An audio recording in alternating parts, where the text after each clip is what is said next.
Continuamos hoy nuestro recorrido por la segunda epístola del apóstol Pablo a los Corintios y nos encontramos en el capítulo 5.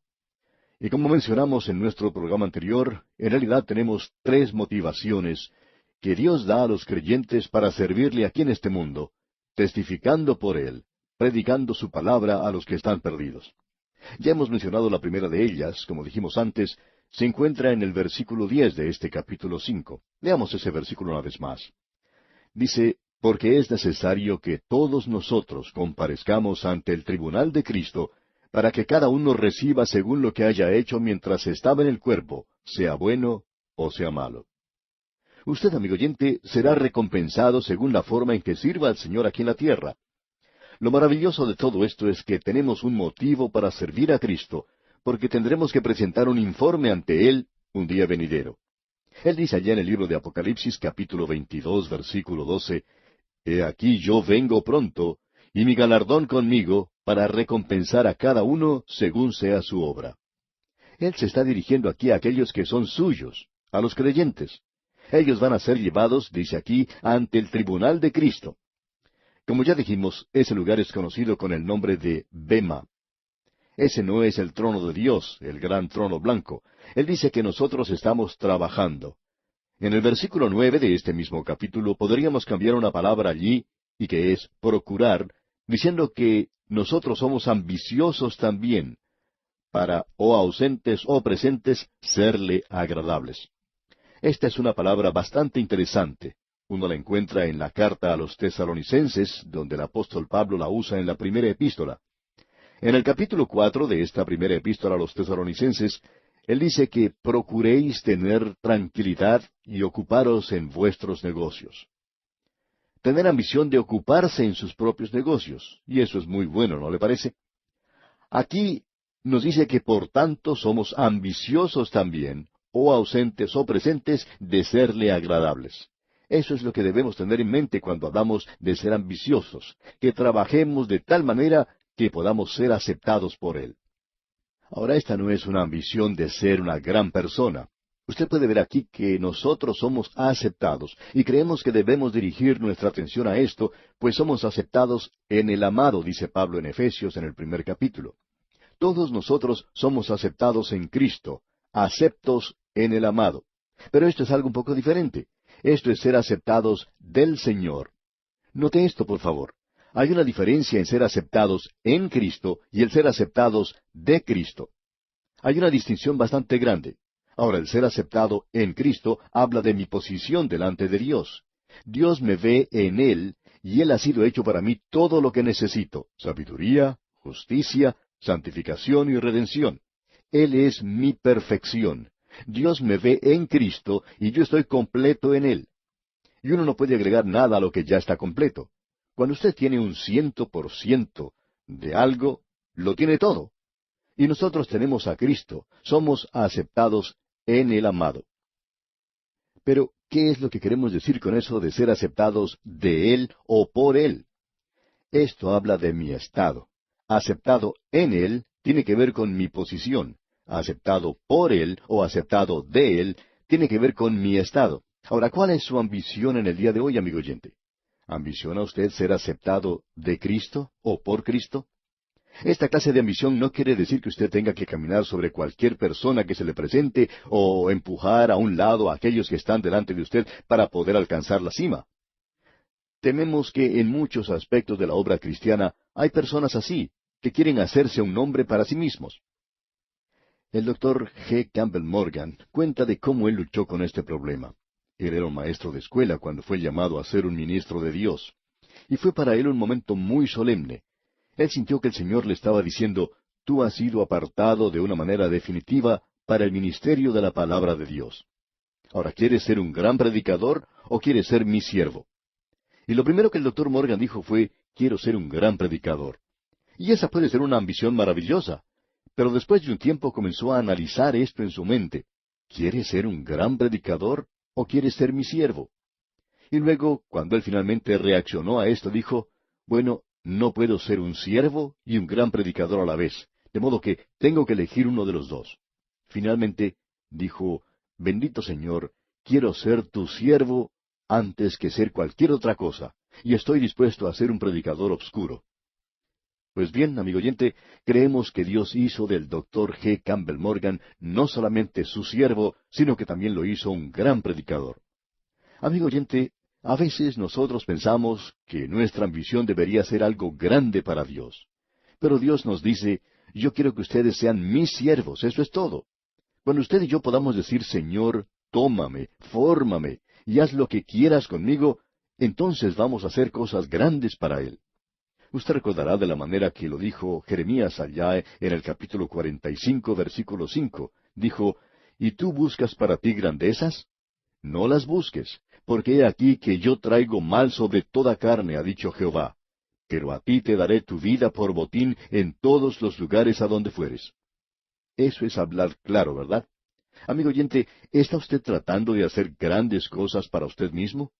Hay muchos predicadores que son ambiciosos. Hay muchos laicos que son ambiciosos.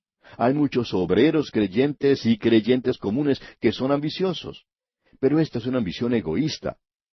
¿Quiere usted ser el siervo de Dios? Si usted lo es, entonces puede estar capacitado para hacer algo por lo cual Él le puede dar su recompensa. Hablando honradamente, me estoy preocupando un poquito por esto. Quiero estar seguro de ser su siervo. Quiero ser un siervo ahora. Yo voy a tener que presentarme delante de Él y usted también, amigo oyente. Eso tiene que ser una motivación suficiente para servirle hoy. ¿Está usted haciendo algo hoy? Y cuando decimos hoy, estoy usando esa expresión en una forma más bien relativa. Es decir, en este día en que vivimos, ¿está usted haciendo algo que Él pueda aceptar hoy? Que cuando usted llegue a su presencia, Él pueda decirle, muy bien hecho, buen siervo y fiel. Ese es el primer motivo. Sigamos adelante ahora porque Pablo nos presenta el segundo motivo aquí y lo podemos leer en el versículo 11. Dice, conociendo pues el temor del Señor, persuadimos a los hombres, pero a Dios le es manifiesto lo que somos y espero que también lo sea a vuestras conciencias. La Biblia habla mucho sobre el temor del Señor. En realidad se nos dice que el temor a Jehová es el principio de la sabiduría. Y hay quienes hoy, en especial los de tendencia liberal, dicen, bueno, uno no necesita temer a Dios. Dios es bueno, es dulce, es amable y tierno, y uno solo tiene que recordar eso y tratarlo, bueno, de cualquier manera que quiera. Él nos perdona mucho. Y estos liberales también enseñan la paternidad universal de Dios y la hermandad universal del hombre. Y para nosotros esa es una de las doctrinas más condenables que puede existir en el día de hoy. Pero ¿sabe usted lo que dice la palabra de Dios? Allá en la carta a los Hebreos, capítulo 10, versículo 31, leemos, horrenda cosa es caer en manos del Dios vivo. En el día presente, nosotros le estamos dando un pan sintético a la gente. Se le está presentando un evangelio lindo y brillante, pero sin contenido. Pero amigo oyente, nuestro Dios es un Dios santo, es un Dios justo, y Él le ama, Él quiere salvarle. Y si usted no hace las cosas como Él quiere, entonces va a tener que estar en juicio ante Él. Conociendo pues el temor del Señor, persuadimos a los hombres. Hay muchos púlpitos en la actualidad donde no se está presentando un sermón sobre el infierno, no se habla nunca sobre el castigo, tampoco se tocan temas como el juicio. Y como resultado, el juicio de Dios es casi una nota perdida en el protestantismo hoy. El Señor Jesucristo dijo que había venido a buscar y a salvar aquello que se había perdido. Amigo oyente, es una cosa terrible el caer en las manos de Dios. Es una cosa temerosa caer en las manos del Dios viviente. Necesitamos reconocer que esto es algo por lo cual vamos a tener que rendir cuentas. Ahora, en el versículo 12, el apóstol Pablo dice, no nos recomendamos pues otra vez a vosotros, sino os damos ocasión de gloriaros por nosotros, para que tengáis con qué responder a los que se glorían en las apariencias y no en el corazón. En otras palabras, amigo oyente, si usted está presentando todo el consejo de Dios, lo puede hacer de una manera amable, amorosa. Usted no tiene que hacer caer truenos y relámpagos. Pero necesitamos reconocer hoy y declararlo claramente que los hombres están perdidos. Si nosotros decimos esto, no nos estamos encomendando a nosotros mismos. No estamos tratando de ser populares. Siempre tememos a esas cosas suaves y lindas que escuchamos en la actualidad. Hay tantos hoy que tratan de seguir el camino de la psicología. ¿Cómo puede uno llegar a ser un ser humano bien formado? Y eso lo oímos muchas veces. Y también que no es bueno que uno tenga vibraciones malas. Tiene que tener siempre vibraciones buenas. Permítanos decirle, amigo oyente, y lo decimos cariñosamente, que si usted está sin Cristo hoy, no son vibraciones las que necesita, no necesita tampoco gran cantidad de ideas psicológicas. Usted está en camino al infierno, amigo oyente, porque es pecador. Necesita a Cristo Jesús. Quizá eso no sea muy popular, pero es lo que la Biblia dice, y es lo que nosotros enseñamos de la palabra de Dios. No nos recomendamos, pues, otra vez a vosotros. No queremos que ustedes se gloríen por nosotros. Lo importante es declarar todo el consejo de Dios, y esa es una motivación suficiente, la de predicar la palabra de Dios. Eso es lo que puede despertar a esas iglesias que están dormidas. Creemos que ya le hemos hablado lo suficiente a la gente acerca de las necesidades. Hay libros escritos sobre eso, y los misioneros llegan y hablan de las necesidades que existen en lugares lejanos.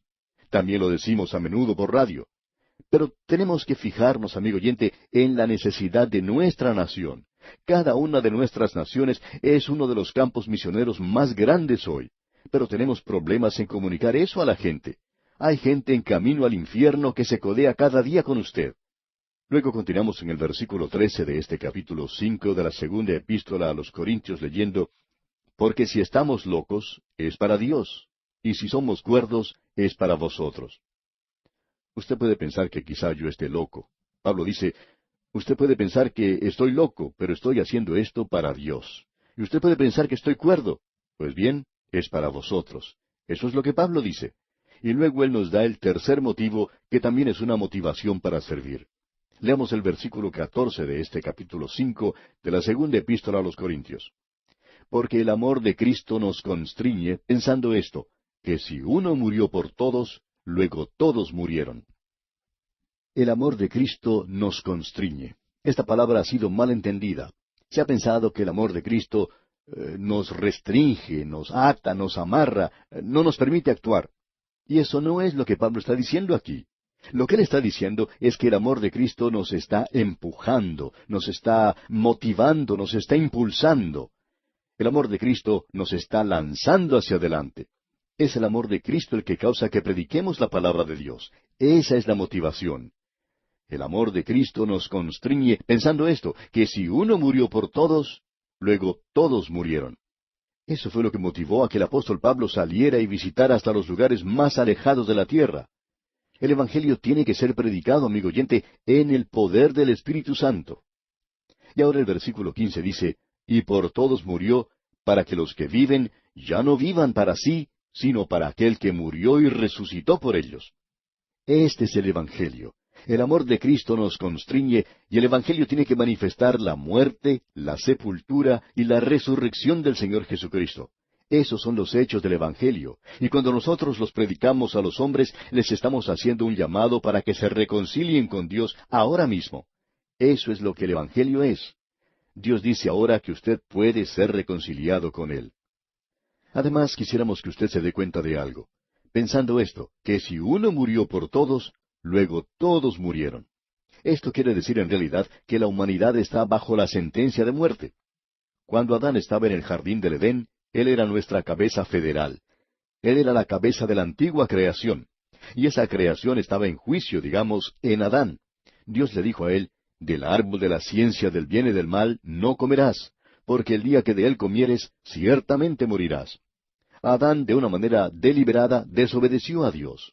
Y él entonces cayó bajo la sentencia de muerte, y cuando hizo esto, se llevó a toda la raza humana con él, porque todos estamos representados en él. Usted y yo hemos nacido en una familia de muerte. Toda la humanidad se encuentra ahora bajo la sentencia de muerte. Alguien ha dicho, en el mismo momento en que uno nace, esa nueva vida que tiene la comienza a perder. Y David dice, aunque ande en el valle de sombra de muerte. Él no quiso decir el fin de la vida, sino que quiso decir que toda su vida él había estado andando como por un callejón sin salida de la muerte. Se hacía cada vez más angosto, más oscuro, hasta que finalmente él tuvo que pasar por la puerta de la muerte.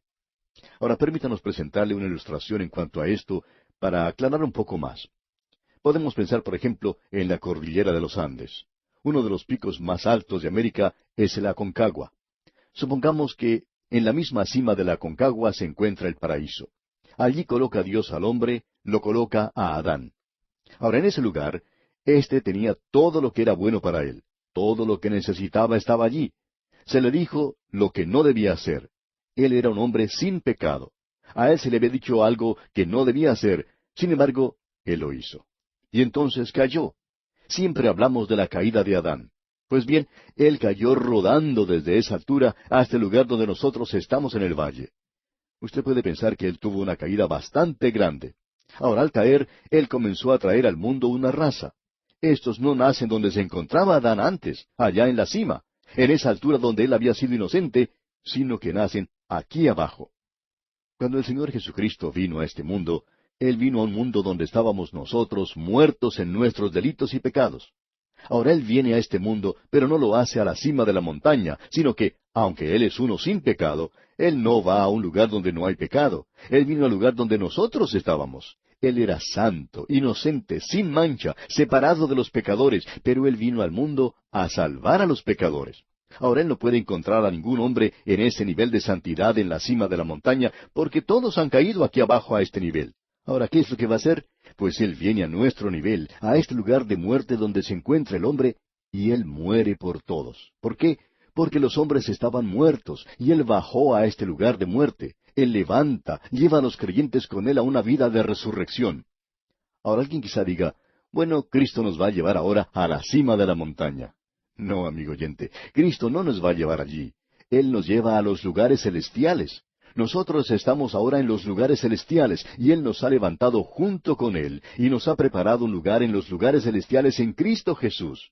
Ahora, si Cristo murió por todos, entonces todos estamos muertos. Él tomó nuestro lugar, y si nosotros vamos a vivir, tiene que ser por medio de la fe en Él, por medio de la fe, para que los que vivan, ya no vivan para sí, sino para aquel que murió y resucitó por ellos. Ahora, amigo oyente, nosotros no conocemos a ningún hombre según la carne. Por tanto, en el mundo hay simplemente muchos hombres perdidos. Este hombre puede ser médico, puede ser un profesor de la universidad, puede ser una persona muy distinguida, muy inteligente, pero es una persona perdida si no está en Cristo Jesús. Aquí tenemos a un hombre pordiosero, enfermo, pero nosotros a nadie conocemos según la carne. Es decir, según esta vieja naturaleza, todos están perdidos sin Cristo. Y así están hoy. Y Él dijo que Él murió por todos ellos. Cristo murió por el médico, murió por el profesor de la universidad, murió por el intelectual, murió por el pordiosero y enfermo. Cristo murió por todos ellos. Leamos ahora el versículo 16 de este capítulo 5 de la segunda epístola a los Corintios. El apóstol Pablo dice, de manera que nosotros de aquí en adelante a nadie conocemos según la carne, y aun si a Cristo conocimos según la carne, ya no lo conocemos así. Por tanto, a nadie conocemos según la carne. Luego él dice, y aun si a Cristo conocimos según la carne. Ahora, creemos que el apóstol Pablo conoció a Cristo en la carne, es decir, físicamente. Creemos que él estuvo presente en la crucifixión del Señor Jesucristo. No podemos imaginarnos que un fariseo tan brillante como este joven Saulo no hubiera ido a Jerusalén en esta ocasión en particular. Creemos que él estuvo presente durante la crucifixión. Amigo oyente, esta es una sección muy hermosa y muy instructiva, pero lamentablemente nuestro tiempo ha tocado ya a su fin y tenemos que detenernos aquí.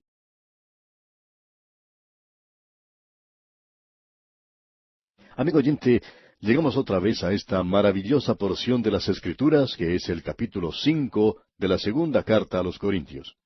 Y comenzamos a leer la primera parte del versículo 16, que dice, de manera que nosotros, de aquí en adelante, a nadie conocemos según la carne. Vimos en nuestro programa anterior que el hombre estaba ubicado en un nivel bien alto. Adán así lo estaba, pero Adán desobedeció a Dios y cayó. Él cayó de la cima de la montaña. Él estaba allí arriba en la cima de la montaña. Lo habíamos comparado con la cima de la Concagua, ¿recuerda usted? Pero él bajó tan bajo, cayendo desde esas alturas. Vino al lugar donde nos encontramos nosotros, aunque nosotros no estábamos entonces aquí.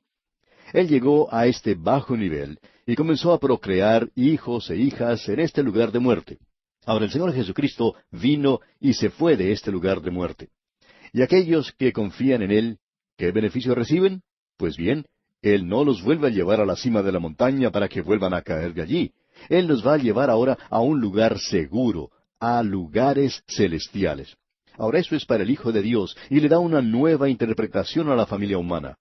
Y queremos que usted, amigo oyente, aprecie esto porque en realidad es la única solución y la única cosa que nos permite sobrepasar las divisiones que existen, ya sea de color, de raza o divisiones sociales. Él dice una vez más aquí en este versículo 16 de este capítulo 5, de manera que nosotros de aquí en adelante a nadie conocemos según la carne. Nosotros no conocemos a otra persona como de color negro, no conocemos a aquel otro hombre como de piel amarilla, o a este otro como un hombre blanco, no conocemos a este hombre como una persona rica, ni a este otro como a un pobre. Lo que sabemos de todas estas personas, ya sea negra, amarilla, blanca, pobre, rica, hombre o mujer, es que todos ellos son pecadores. Todos estamos en un mismo nivel. Nosotros no los conocemos según la carne. Usted recordará lo que Santiago dijo. Él dijo que cuando un hombre rico entrara a su congregación con anillo de oro y con ropas buenas, que uno le daba el lugar de honor y que ponía al hombre pobre en un lugar inferior. Él dice que eso está mal hecho. ¿Por qué está mal hecho? Como hijos de Dios, nosotros debemos mirar a toda la familia humana como simplemente pecadores. En realidad, la línea divisoria que existía entre el judío y el gentil ha sido borrada, de modo que ambos, tanto judíos como gentiles, son pecadores iguales ante Dios. La única solución es el Evangelio del Señor Jesucristo. Nosotros a nadie conocemos según la carne. Y el apóstol continúa en la segunda parte de este versículo 16 diciendo, y aun si a Cristo conocimos según la carne, ya no lo conocemos así. Cristo estuvo aquí hace más de 2000 años. Nació en Belén, creció en Nazaret, caminó por Galilea, comenzó su ministerio en Caná de Galilea y fue a Jerusalén. Murió en la cruz en ese lugar. Fue sepultado fuera de la ciudad en la tumba de José de Arimatea. Resucitó nuevamente al tercer día y apareció a aquellos que le pertenecían y ascendió a los cielos. Ahora no lo conocemos más como el hombre de Galilea, amigo oyente. Él no es el hombre de Galilea hoy. Hay muchas personas que durante las fiestas de Navidad cada año hacen un viaje a Belén. Este lugar se llena de personas durante la temporada navideña, y la ciudad de Jerusalén se llena durante la Pascua. Pero la gente que va a esos lugares, no sé lo que estarán buscando. Él no estuvo allí esta Navidad pasada. Es decir, ese pequeño bebé no se encontraba en ese lugar. No lo conocemos más según la carne, amigo oyente. ¿Dónde está entonces? Bien, en este mismo momento, Él está sentado a la diestra de Dios. Él es el Cristo glorificado. Y Pablo dice, y aun si a Cristo conocimos según la carne, ya no lo conocemos así. Por tanto, no es una identificación como aquel que anduvo por aquí hace más de 2000 años, sino que es mi identificación con Él en la gloria. Y por esa razón debemos tomar este lugar de muerte aquí. Ahora Pablo hace una declaración fantástica aquí en el versículo 17 que dice, de modo que si alguno está en Cristo, nueva criatura es. Las cosas viejas pasaron. He aquí, todas son hechas nuevas. Permítanos cambiar esta palabra criatura por creación. Reconocemos que este versículo es un versículo que se menciona muchísimas veces en la actualidad. Lo hemos escuchado mencionar en reuniones de testimonio. Alguien menciona este versículo y habla de su conversión. Ahora ellos no continúan haciendo las cosas malas que hacían antes y consideran que por tanto es un cumplimiento de este versículo. Permítanos decirle, amigo oyente, y queremos tener mucho cuidado con esto ahora, que si usted y yo somos una nueva creación en Cristo Jesús, ¿cuáles son las cosas viejas que han pasado? Pues bien, las cosas viejas que han pasado, recuerde que estamos hablando de que nos encontramos al pie de la montaña, donde todos nosotros somos pecadores que hemos confiado en Cristo. Aquellas relaciones que teníamos antes han pasado. Nosotros ya no nos identificamos con Adán, no estamos identificados más con el sistema mundial, pero ahora estamos identificados con Cristo Jesús.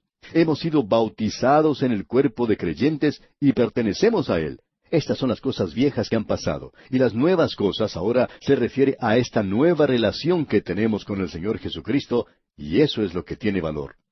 Queremos ser bien prácticos en esto. Hablemos de las cosas tal cual son, amigo oyente. Ahora quizá alguien diga, este es un versículo maravilloso, pero ¿cómo puedo conocer absolutamente si yo soy una nueva creación en Cristo?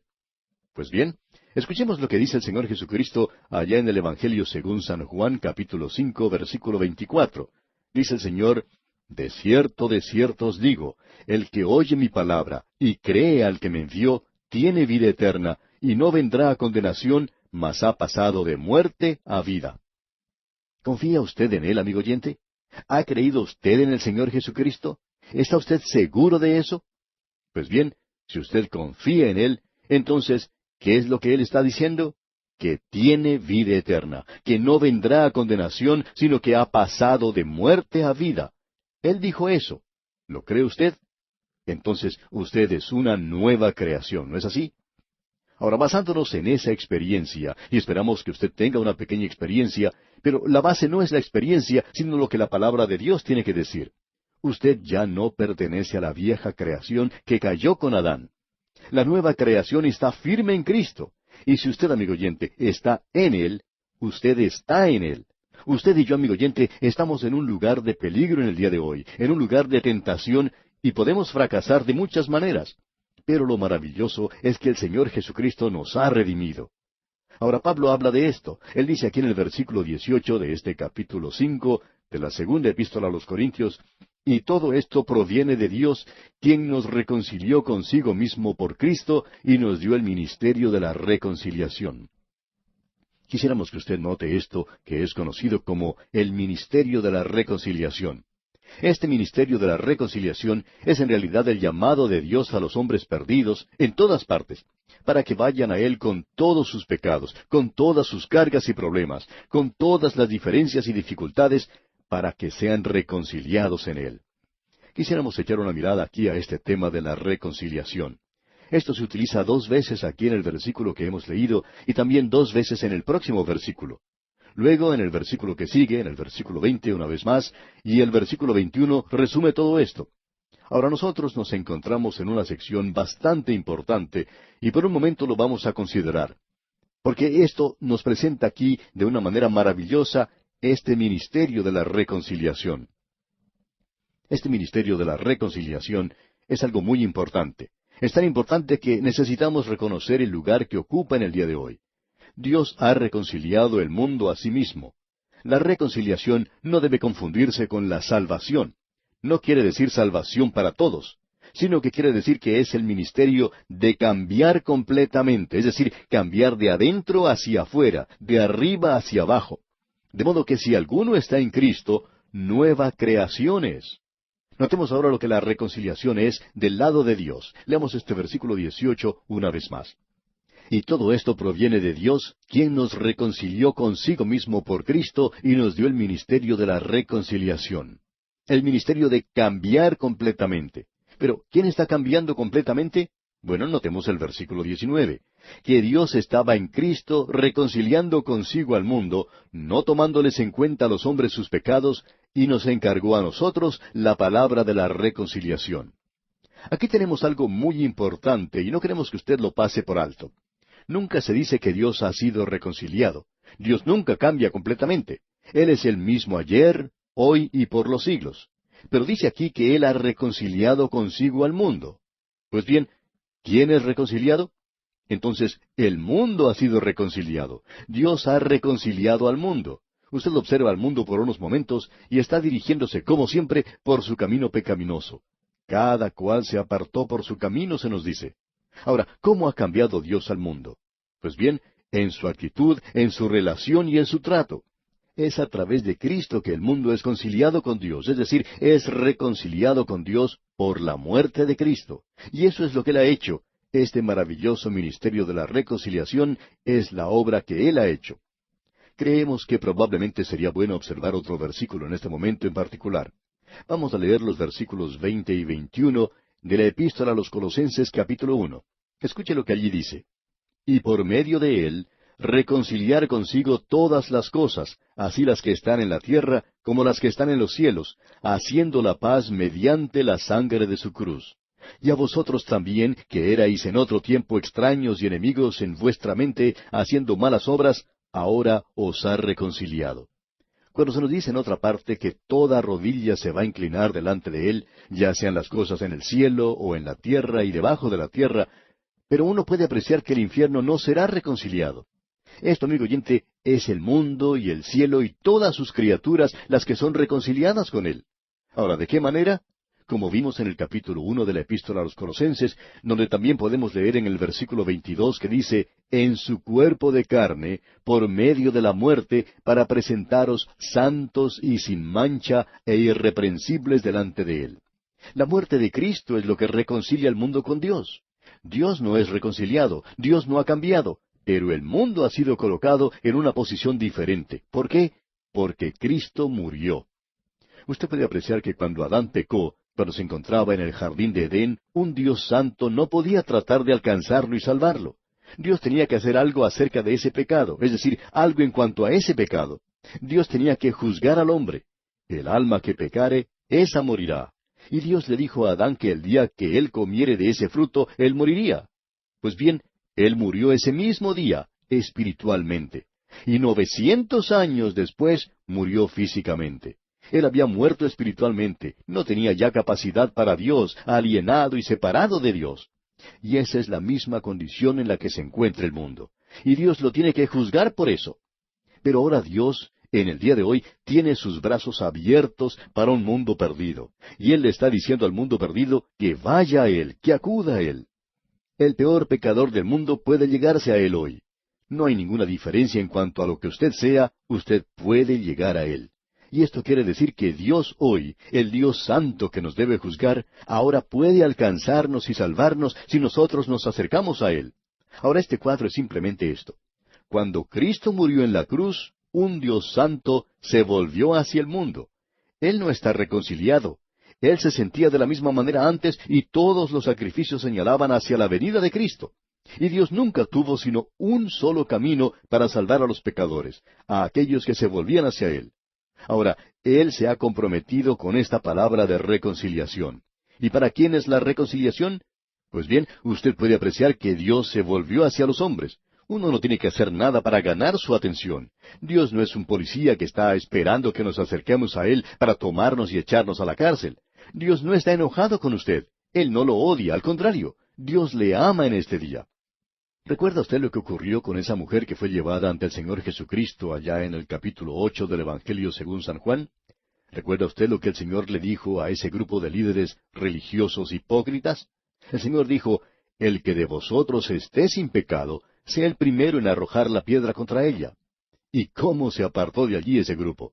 ¿Sabe por qué, amigo oyente? Dice allá en el Evangelio según San Juan que él escribió algo en el polvo.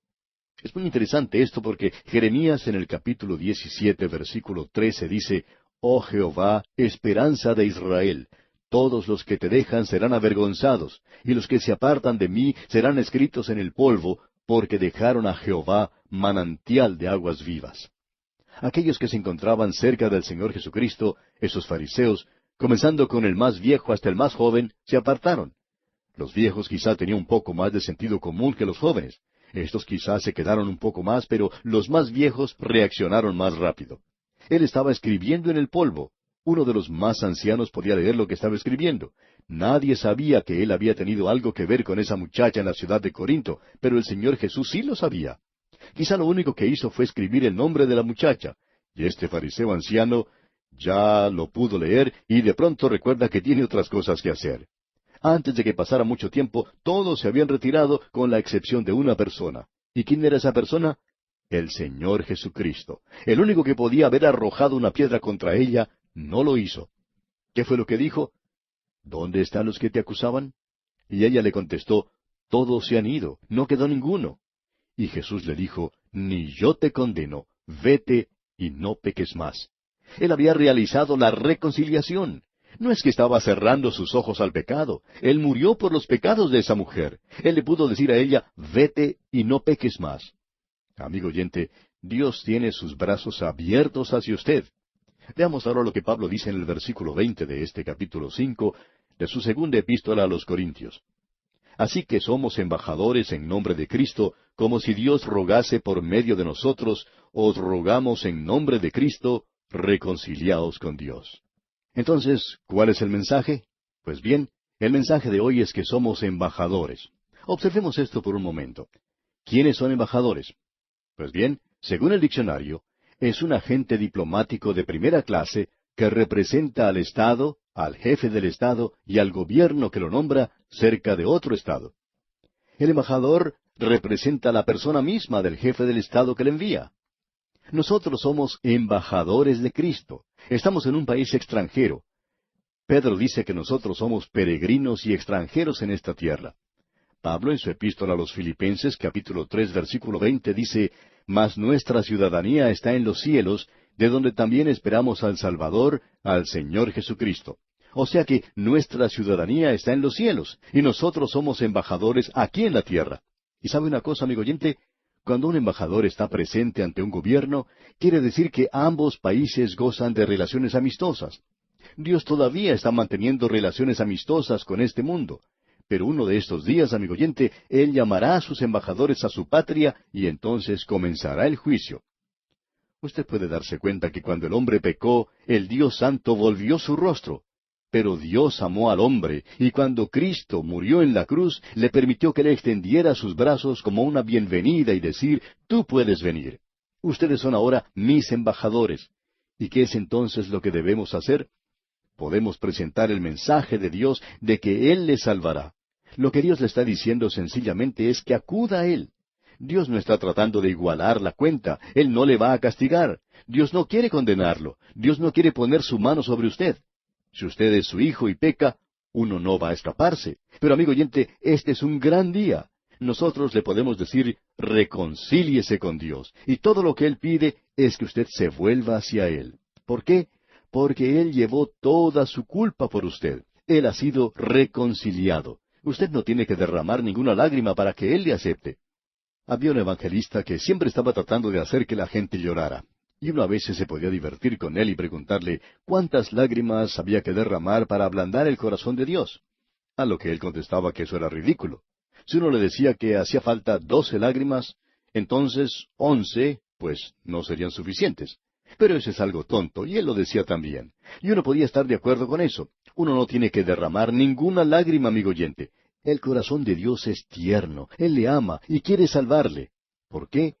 Bueno, miremos lo que dice aquí el versículo 21, el último versículo de este capítulo 5 de la segunda epístola a los Corintios. Dice, «Al que no conoció pecado, por nosotros lo hizo pecado, para que nosotros fuésemos hechos justicia de Dios en él». Él tomó mi lugar en este mundo. Al que no conoció pecado, por nosotros lo hizo pecado, para que nosotros fuésemos hechos justicia de Dios en él. Él me ha dado su lugar, me ha vestido con su justicia. Permítanos decirlo de esta manera. Él tomó mi infierno aquí abajo para que yo pudiera tener su cielo allá arriba. Él lo hizo por mí. Amigo oyente, Él está diciendo que hizo lo mismo por usted. Él está diciendo que sea reconciliado. ¿No quisiera usted mirarle a Él? ¿Por qué no se acerca a Él? ¿Por qué no confía en Él? Él no va a poner sobre usted su mano como castigo sobre usted.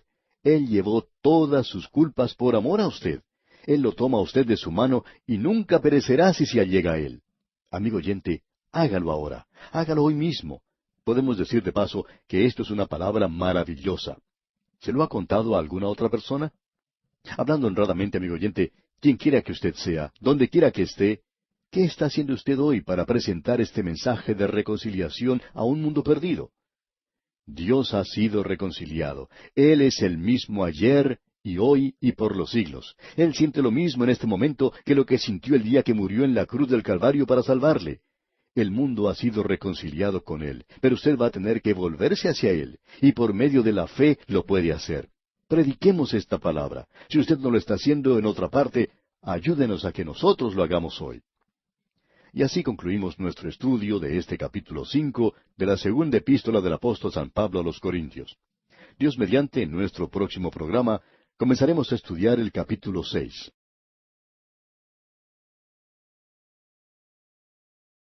Amigo oyente, llegamos hoy al capítulo 6 en nuestro recorrido por esta segunda epístola del apóstol San Pablo a los Corintios. Y estamos en un capítulo que hemos llamado el consuelo, la consolación de Dios para todas las circunstancias del ministerio de Cristo. Tenemos ante nosotros los requisitos de un buen ministro de Jesucristo. Y ninguno de nosotros puede leer esto sin exclamar, ¿quién es capaz de hacer estas cosas? Ninguno de nosotros puede llegar a cumplir todo lo que se indica aquí. Vamos a observar eso más adelante.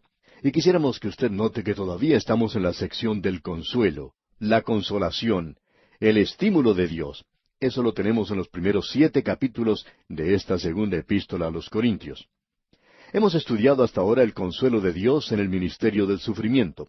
Primero tuvimos el consuelo de Dios en el glorioso ministerio de Cristo. Eso lo estudiamos allá en el capítulo 3. Después vimos el ministerio del sufrimiento por Cristo, el ministerio del martirio por Cristo. Ahora tenemos ante nosotros el consuelo de Dios en todas las circunstancias del ministerio de Cristo. Este es un ministro completo. Miremos esto por un momento. Tenemos ante nosotros a quien podría ser el ministro ideal. Leamos el primer versículo de este capítulo 6 de la segunda epístola a los Corintios.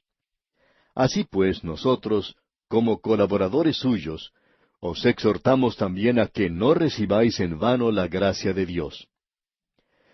Queremos dar énfasis aquí a esto que se nos dice sobre ser colaboradores, es decir, que laboramos, trabajamos juntos. Necesitamos reconocer que existe una línea divisoria entre los hombres en nuestros días que necesita ser borrada. Esta línea está entre el clero y el laicismo, pudiéramos decir. Hay ciertas personas que han recibido el don de la enseñanza, y hay aquellos que han sido llamados a enseñar, otros a ser pastores. Hay aún otros que han sido llamados a ser misioneros. Hay algunos que son llamados a tener cierta relación, pero todos han recibido un don. Nosotros llamamos a algunos laicos, y tenemos una división hecha entre el púlpito y el banco de la iglesia, y no hay necesidad de esta distinción que hacemos hoy. Somos colaboradores, es decir, trabajamos todos juntos. Si usted es uno de aquellos que se sienta en un banco de la iglesia y nos está escuchando hoy, usted es tan responsable como yo en la proclamación de la palabra de Dios. Quizá hayamos recibido un don diferente al suyo. Quizá sea usted el presidente de un banco o de una gran empresa. Quizá sea el chofer de algún camión, o aún podría ser una ama de casa.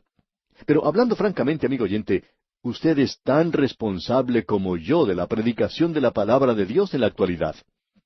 En realidad, nosotros necesitamos reconocer que Dios ha dado a la iglesia ciertos hombres que pueden enseñar, ciertos hombres que pueden actuar, funcionar como pastores, y otros que han recibido dones diferentes que pueden usarse en la obra de Dios en nuestros días. Eso es para equipar, preparar a los creyentes para que ellos sean siervos. Y una vez más, deseamos mencionar lo que dijimos en un programa anterior de algo que escuchamos decir a un amigo y que dijo que los pastores no producen ovejas, sino que son las ovejas las que producen otras ovejas. Muchas personas piensan que el predicador es el que tiene que ganar a toda la gente para Cristo, que ese es su trabajo, o si no, que lo haga el evangelista. Pero amigo oyente, permítanos decirle que esa es su obligación también, es obligación suya. Dios ha dado maestros, predicadores, evangelistas y misioneros para que todos estos preparen y enseñen al cuerpo de creyentes, es decir, a aquellos que están en el ministerio. Este ministerio incluye a aquellos que ocupan un lugar en los bancos de la iglesia, para que ellos sean preparados para salir a testificar. Ya sabe que el pastor no es el que produce las ovejas. Él las puede alimentar y cuidar, él las apacienta, él pastorea las ovejas, pero no las puede producir. Las ovejas necesitan producir ovejas. Toda la obra de la iglesia el día de hoy se encuentra estancada porque las ovejas no están testificando. Hay algunos que deberían estar testificando en nuestros días. Y quisiéramos volver a hacer una pregunta, y estamos siendo bastante personal en estos días, pero ¿qué está haciendo usted, amigo oyente, para proclamar la palabra de Dios a otros? Hay algunos que nos están escuchando en esta ocasión que pueden hacer algunas cosas que yo no puedo hacer y que ningún predicador de su país puede hacer. ¿Sabe lo que es? Hay ciertas personas que tienen mucha confianza en usted y que no me escucharían a mí ni por 5 segundos, pero que escucharían lo que usted tiene que decir. Quizá usted podría conseguir un horario de programas y dárselo a sus amigos. Quizás una palabra suya provocaría que ellos escucharan los programas donde se presenta la palabra de Dios.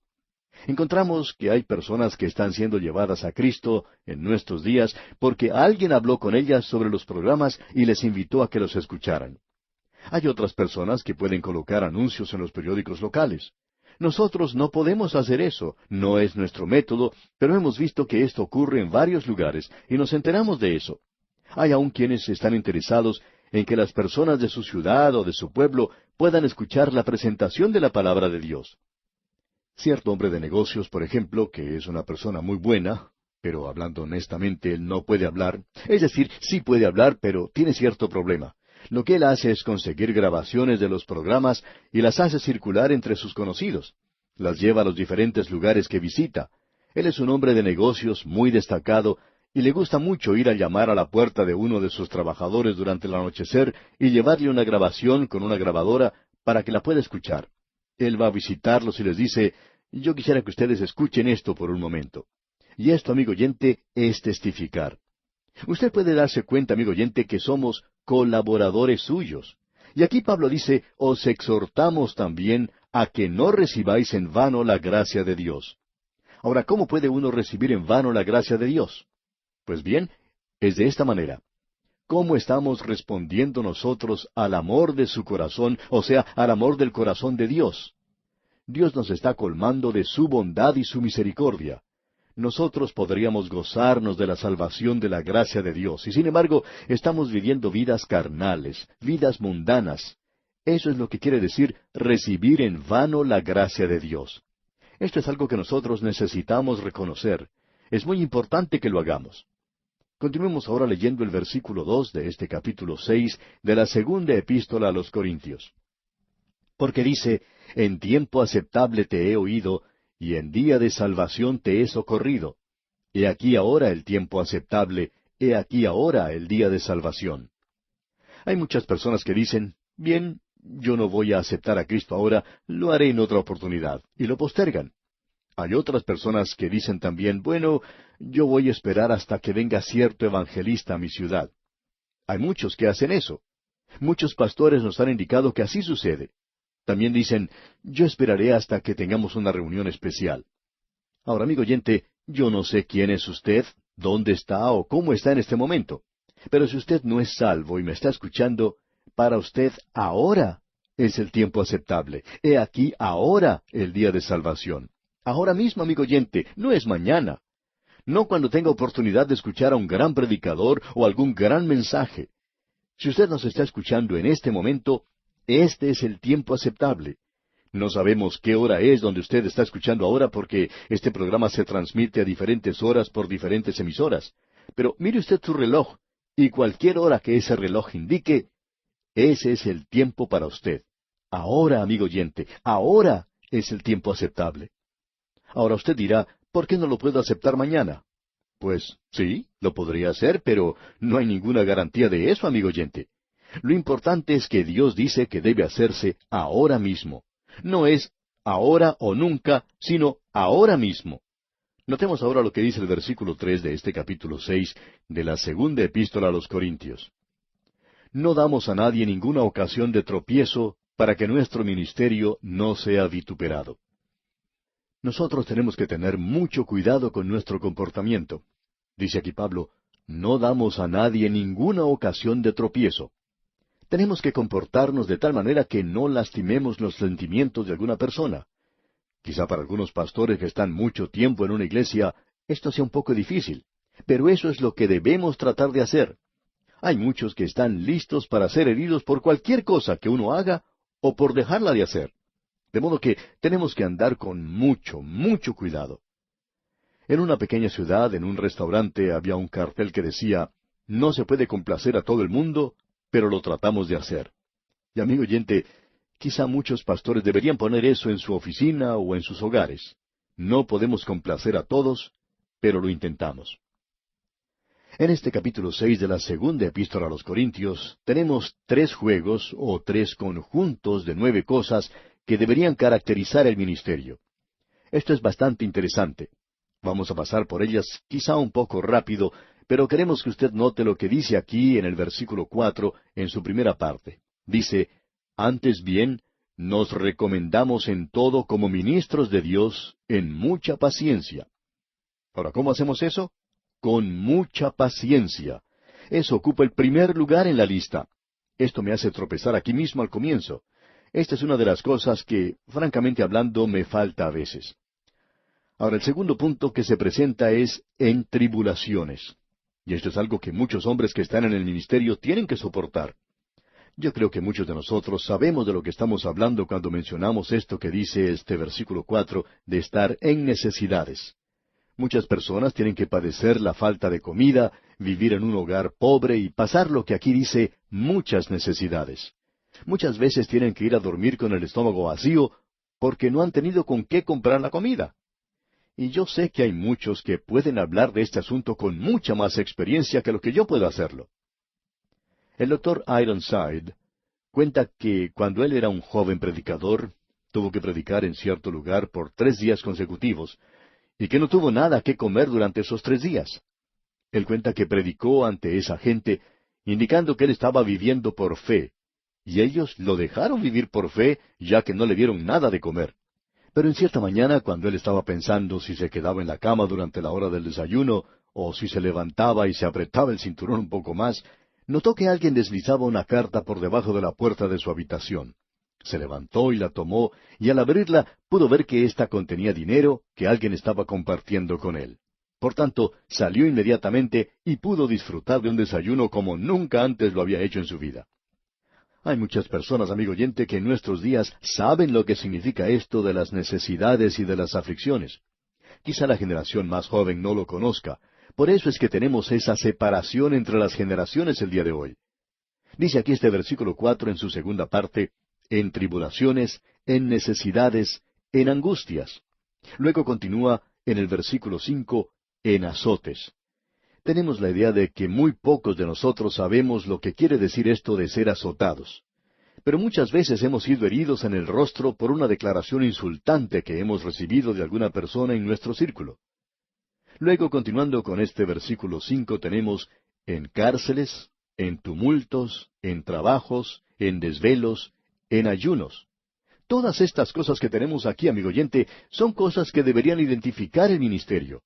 Quizá no todas ellas, pero ciertamente muchos de los que están en el ministerio saben de estas cosas. Luego, continuando con el versículo 6, se nos dice que debemos hacer las cosas en pureza. Amigo oyente, esto es muy importante, que un ministro sea puro en su vida. Una de las cosas que más daño hace al ministerio es cuando un ministro es hallado culpable de algo que es inmoral. Eso ciertamente perjudica en gran manera al ministerio. La pureza es algo muy importante y no es algo que está fuera de moda. Luego se nos dice aquí, y en ciencia. Ciencia aquí quiere decir conocimiento, y no solo se refiere a la palabra de Dios, sino que el predicador tiene que conocer muchas otras cosas más. Él tiene que mantenerse al tanto de lo que está ocurriendo en la época en que está viviendo. Más adelante leemos en longanimidad. Esta palabra vuelve a presentarse aquí y longanimidad es paciencia, pero mejor vestida. Ahora, siguiendo en este versículo tenemos en bondad, en el Espíritu Santo. Y que Dios tenga misericordia de cualquier predicador que trate de predicar sin el Espíritu de Dios como guía e inspiración. Eso es lo que más nos preocupa sobre todas las otras cosas. En lo que hemos trabajado en el ministerio, en cada oportunidad que tenemos que presentar el mensaje, oramos al Señor pidiéndole que nos ayude a predicar en el poder del Espíritu Santo. Porque yo no puedo confiar en mí mismo, amigo oyente. Pero con la ayuda del Espíritu Santo, el mensaje entonces tiene poder. Luego se nos dice, en amor sincero. Esto es algo que hace mucha falta en nuestros días. Un amor que sea genuino. No pretender ser santo diciendo ciertas palabras típicas, bien conocidas, y que todos repiten. O decir cuánto uno ama a los demás, y luego atacar por la espalda. Tenemos demasiadas personas de esa clase y en realidad no las necesitamos. Lo que necesitamos, amigo oyente, es amor sincero, genuino, real, verdadero. Porque el Espíritu de Dios lo ha puesto en nuestros corazones. Esto es lo de importancia que debemos notar. Ahora encontramos más adelante que se nos dice, en palabra de verdad. Ahora esto de palabra de verdad quiere decir que el predicador debe conocer bien su Biblia. Luego se menciona en poder de Dios. Eso es de mucho valor. Siguiendo la lectura, vemos algo más. Con armas de justicia a diestra y a siniestra. Notemos ahora que entramos a otro grupo de palabras que comienzan con esto de por honra y por deshonra. Diríamos que esto nos da un ministerio bien equilibrado. Demos lectura al versículo 8 en su primera parte. Por honra y por deshonra, por mala fama y por buena fama.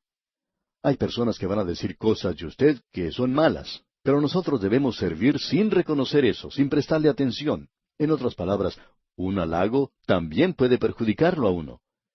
En una de las obras de Shakespeare, uno de sus personajes dice, «Mis amigos me alaban y me hacen comportar como un asno, y mis enemigos me llaman asno». Y preguntamos nosotros, ¿cuál de ellos es peor? Tenemos aquí algo malo y algo bueno. Hay cosas que nos halagan y hay quienes dicen cosas malas de nosotros. Y luego continúa el versículo diciendo, «Como engañadores, pero veraces, como desconocidos, pero bien conocidos». Y amigo oyente, el ministro de Dios quizá no sea muy bien conocido.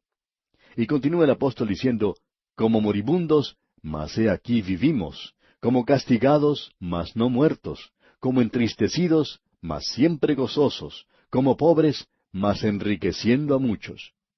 Tenga cuidado cuando encuentra algún ministro que sea muy rico.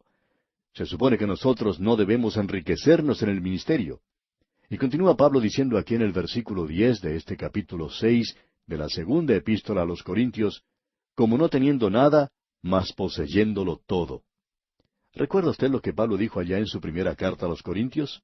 Él dijo, «Todas las cosas nos pertenecen, y Cristo es nuestro, y todo es nuestro hoy». Yo soy rico, amigo oyente, pero también soy pobre, y usted no sabe lo pobre que soy. Y bien, vamos a detenernos aquí por hoy, pero en nuestro próximo programa proseguiremos con este estudio de la segunda carta del apóstol Pablo a los Corintios.